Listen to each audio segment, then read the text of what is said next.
ہیلی کاپٹروں اور بسوں کے ذریعے آنا شروع ہو جائیں گے، سب کچھ ویسا ہی ہو جائے گا۔ نہیں، یہ مشورہ نہیں چلے گا، یہ وقتی حل ہے۔ یاد رکھو، خدا کے وقت کا طریقہ مختلف ہے۔ ہندوستان میں ہم کہتے ہیں خدا کا ایک دن ہمارے لاکھوں سالوں کے برابر ہے، اس لیے چند سیکنڈ۔ پھر کسی نے تجویز دی، آپ چاند پر کیوں نہیں چلے جاتے؟ اس نے کہا، وہ بھی کوئی زیادہ دور نہیں ہے، چند سیکنڈ مزید اور کوئی چاند پر بھی پہنچ جائے گا۔ اور انہوں نے تجویز دی کہ آپ دور دراز ستاروں پر چلے جائیں، لیکن خدا نے کہا اس سے مسئلہ حل نہیں ہوگا، یہ محض ایک طرح کا التوا ہوگا، میں مستقل حل چاہتا ہوں۔ تب خدا کا ایک پرانا خدمتگار اس کے قریب آیا اور اس کے کان میں کوئی سرگوشی کی، اور خدا نے کہا، تم ٹھیک کہتے ہو، یہ چلے گا۔ اور پرانے خدمتگار نے کہا تھا، صرف ایک ہی جگہ ایسی ہے جہاں انسان نہیں پہنچ سکتا، آپ خود انسان کے اندر ہی چھپ جائیں، اور یہی وہ جگہ ہے جہاں تب سے خدا چھپا ہوا ہے، خود انسان کے اندر۔ یہی وہ آخری چیز ہوگی جس پر انسان سوچے گا۔ جو ظاہری تھا وہ نظر انداز کیا جا چکا ہے، کیونکہ انا کو اس میں کوئی دلچسپی نہیں ہے۔ انا سخت، دشوار اور مشکل اشیاء میں دلچسپی رکھتی ہے، کیونکہ ان میں چیلنج ہوتا ہے۔ جب تم جیتتے ہو تو تم دعویٰ کرتے ہو، اگر ظاہری وہاں ہو تم جیت جاؤ تو یہ کس طرح کی فتح ہوگی؟ تم اتنے بڑے فاتح بھی نہیں ہوتے۔ یہی وجہ ہے کہ انسان ظاہری کو نظر انداز کیے چلا جاتا ہے اور دور دراز کے حصول میں لگا رہتا ہے۔ اور تم دور دراز کو کیسے حاصل کر سکتے ہو جبکہ تم ظاہری کو بھی کسی طور حاصل نہیں کر سکتے؟ وہ واقعتاً کون ہے جو میرے ظاہری کو دیکھنے کے خیال میں رکاوٹ ڈال رہا ہے؟ تمہاری بنیادی خواہش ہی تمہیں گمراہی کی طرف لے جا رہی ہے۔ خواہش کو تیاگ دو اور تم ظاہری کو دیکھ لو گے۔ میری سمجھ میں نہیں آ رہا کہ میں کیا کروں اور کیا نہ کروں۔ تمہیں کچھ بھی نہیں کرنا ہے، تمہیں جو بھی تمہارے ارد گرد ہو رہا ہے بس اس پر نگاہ رکھنی ہے۔ کرنا بھی انا کا ہی ایک سفر ہے۔ کرنا انا کو اچھا لگتا ہے کہ کرنے کو کچھ ہے۔ کرنا انا کے لیے خوراک ہے، یہ انا کو مضبوط بناتا ہے۔ نہ کرنا اور انا دھڑام سے زمین پر آ گرتی ہے، یہ مر جاتی ہے، اس کی مزید نشو و نما نہیں ہوتی۔ لہٰذا نہ کرنے والے بنو۔ جہاں تک کہ خدا، حقیقت اور اس کی تلاش کا تعلق ہے، کچھ بھی مت کرو، یہ کوئی ان کی پہلی تلاش نہیں ہے، اس لیے تم اس کے بارے میں کچھ بھی نہیں کر سکتے۔ تم بس اس کو ہونے دو۔ مجھے یہی بات ایک دوسرے طریقے سے کہنے دو، اگر تم ہونے کی حالت میں ہو، خدا تمہارے پاس خود آئے گا۔ انسان اس کو کبھی بھی تلاش نہیں کر سکتا، وہ انسان کو تلاش کرتا ہے۔ بس خاموش فضائے بسیط میں رہو، کچھ بھی نہ کرتے ہوئے، کہیں بھی نہ جاتے ہوئے، خواب بھی نہ دیکھتے ہوئے، اور اس خاموش فضائے بسیط میں تم اس کو پالو گے۔ وہ وہاں ہے، وہ ہمیشہ سے وہیں ہے، بس تم ہی خاموش نہیں تھے، لہٰذا تم اسے دیکھ نہیں سکے، تم اس کی خاموش دھیمی آواز سن نہیں سکے۔ میں خاموشی کی آواز سننے کے قابل کب تک ہو جاؤں گا؟ کب تک؟ تم نے سوال غلط پوچھا ہے، ابھی یا کبھی نہیں۔ اسے ابھی سنو، کیونکہ یہ وہاں ہے۔ موسیقی جاری ہے، موسیقی ہر کہیں ہے، بس تمہیں خاموش ہونے کی ضرورت ہے تاکہ تم اسے سن سکو۔ مگر کبھی کب تک مت کہو۔ کب تک سے مراد ہے کہ تم مستقبل کو اس میں لے آئے ہو۔ کب تک کا مطلب ہے تم نے خواب دیکھنا شروع کر دیا ہے۔ کب تک کا مطلب ہے ابھی نہیں، اور یہ تو ہمیشہ ابھی ہے، اور یہ ہمیشہ وقت موجود ہے۔ اچھے کے لیے یہاں صرف ایک ہی وقت ہے، ابھی، اور صرف ایک ہی جگہ، یہاں وہاں۔ تب ان کو تیاگ دو۔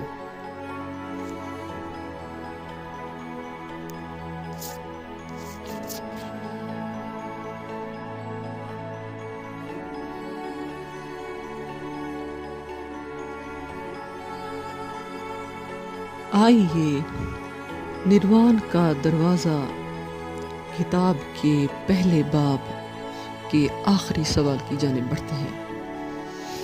اوشو، کیا آپ اپنے الفاظ کو اپنے لیے نقصان دہ محسوس کرتے ہیں؟ سوال رشی کی طرف سے ہے۔ جب بھی میں کوئی لفظ کہتا ہوں میں نقصان ہی محسوس کرتا ہوں، کیونکہ جو میں کہنا چاہتا ہوں وہ کہا نہیں جا سکتا، اور جو میں پہنچانا چاہتا ہوں وہ پہنچایا نہیں جا سکتا۔ تو پھر فطری طور پر تم پوچھو گے کہ میں بولے ہی کیوں چلا جا رہا ہوں؟ میں بہت کوشش کر رہا ہوں، ہو سکتا ہے آج میں ناکام رہوں، پر کل میں ناکام رہا، پر آج میں مختلف طریقوں سے بولے چلا جا رہا ہوں۔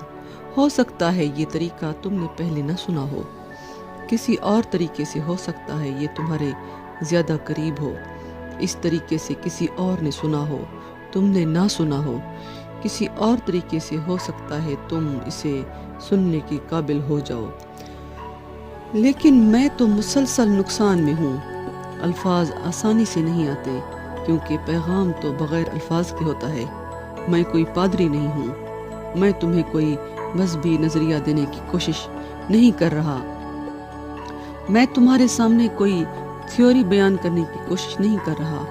مجھ میں کچھ ہو چکا ہے، مجھے کچھ ہو چکا ہے، میں تمہیں وہ پہنچانے کی کوشش کر رہا ہوں، میں تمہارے ساتھ رابطہ کرنے کی کوشش کر رہا ہوں۔ الفاظ بہت بھونڈے ہوتے ہیں، وہ بہت ہی معمولی، بہت چھوٹے ہوتے ہیں، ان میں وہ نہیں ہوتا جو میں چاہتا ہوں کہ ان میں ہو، لہٰذا ہر لمحے میں نقصان میں ہوں۔ لوگ جنہیں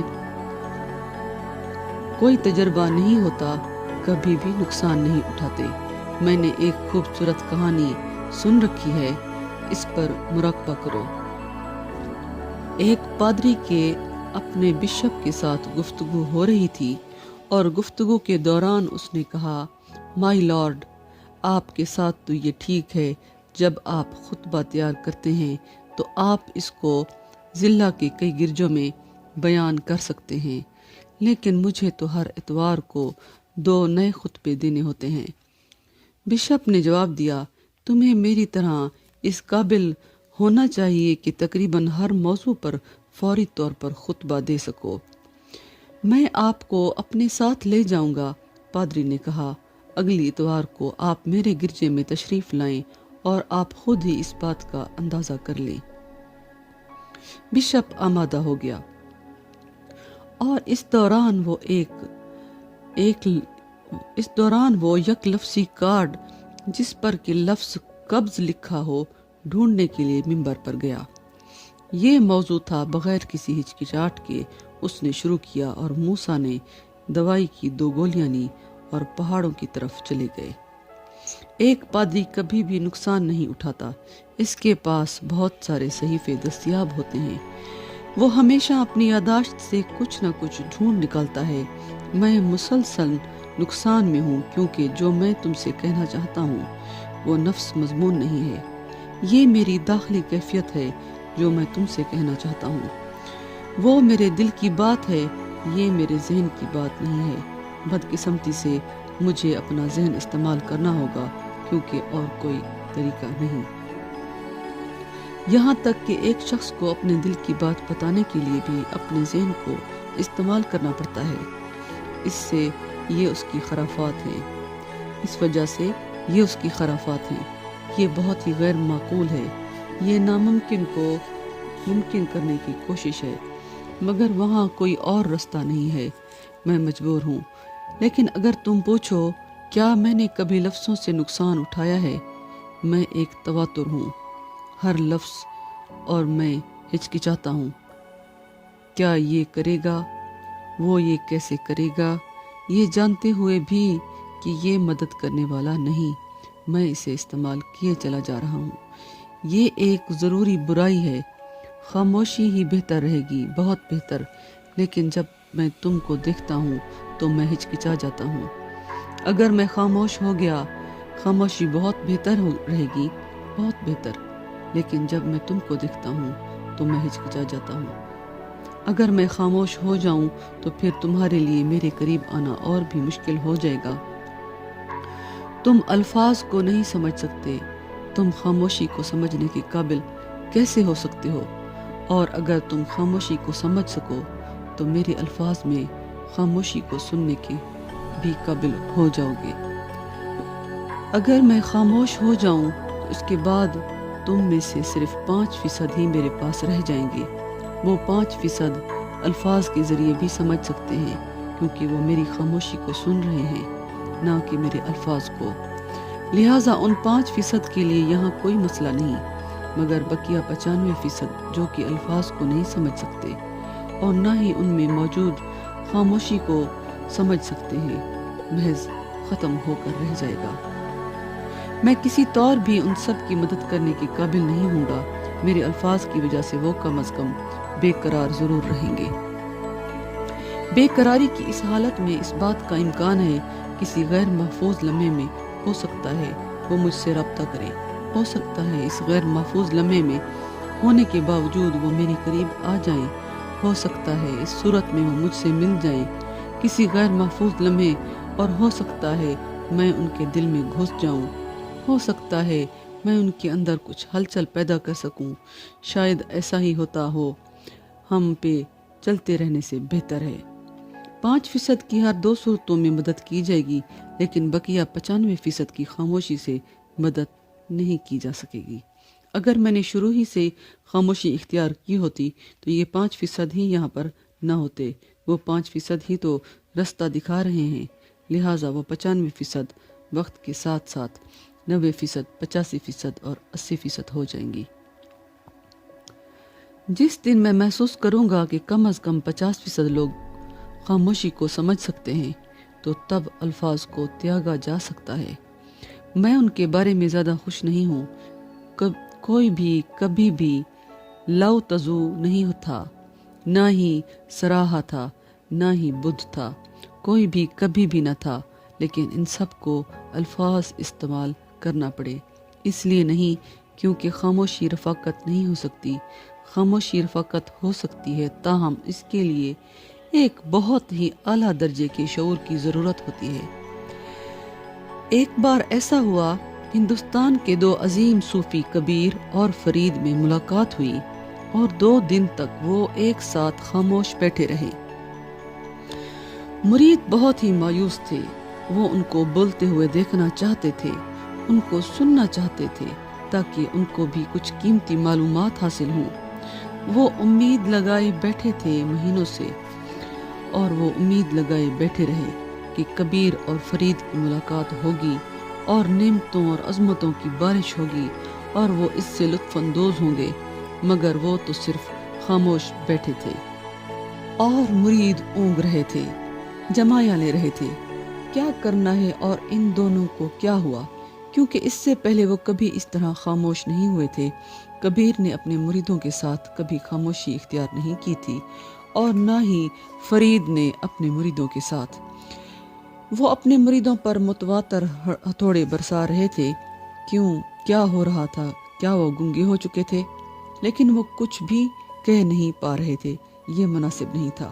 2 دن بعد جب کبیر اور فرید نے ایک دوسرے کو گلے لگاتے ہوئے خدا حافظ کہا، اور وہ بھی خاموشی سے ہی، اور جب مرید اپنے اپنے مرشد کے رخصت ہونے پہ اپنے مرشد پر چڑھ دوڑے، اور کبیر کے پیروکاروں نے کہا کیا غلط ہو گیا تھا، اور ہم تو مہینوں سے فرید کے آنے کا انتظار کر رہے تھے، اور وہ آیا اور آپ نے اس سے ایک لفظ بھی نہیں کہا، اور ہم انتظار ہی کرتے رہے۔ ہم تھک گئے، یہ 2 دن ہمارے لیے جہنم کی طرح تھے۔ اور کبیر نے کہکا لگایا، اس نے کہا مگر وہاں پر کچھ کہنے کو تھا ہی نہیں۔ وہ خاموشی کو سمجھ سکتا تھا۔ اگر میں نے کچھ کہا ہوتا، وہ میرے متعلق سوچتا کہ میں جاہل ہوں، کیونکہ وہاں خاموشی تھی اور خاموشی سب کہہ سکتی تھی، تو پھر الفاظ کا استعمال کیوں کیا جاتا؟ اور فرید کے پیروکاروں نے فرید سے پوچھا کیا ہوا، آپ بولے کیوں نہیں؟ اور فرید نے کہا کیا تم پاگل ہو گئے ہو؟ کبیر کے ساتھ بولنا، ہم بالکل ایک ہی خلا کے حامل ہیں، لہٰذا وہاں پہنچانے کو کچھ بھی نہیں تھا، کہنے کو کچھ نہیں تھا۔ اس لمحے جب میں نے اس کی آنکھوں میں دیکھا اور اس نے میری آنکھوں میں دیکھا، ہم نے ایک دوسرے کو پہچان لیا۔ بات چیت پہلے ہی ختم ہو گئی۔ پھر 2 دن تک آپ 2 دن تک کیا کرتے رہے؟ اور فرید نے کہا ہم محض ایک دوسرے سے لطف اندوز ہوتے رہے، ایک دوسرے کے خلا سے ہم ایک دوسرے کے مہمان تھے، ہم نے ایک دوسرے کو ڈھانپ لیا، ہم ایک دوسرے میں غرق ہو گئے، ہم ایک دوسرے میں مل گئے، ہم ناچے، ہم گائے، لیکن یہ سب خاموشی میں ہوا۔ جب خاموشی بول سکتی ہے تو زبان کی کیا ضرورت ہے؟ میں مسلسل الفاظ سے نقصان میں ہوں، ہر لفظ میں بہت ہی ہچکچاتے ہوئے ادا کرتا ہوں، اچھی طرح سے یہ جانتے ہوئے کہ یہ کافی نہیں ہے، یہ مناسب نہیں ہے، کچھ بھی کبھی بھی مناسب نہیں ہوتا۔ سچ بہت وسیع ہے اور الفاظ بہت چھوٹے۔ یہاں پر باب نمبر 1 مکمل ہوتا ہے۔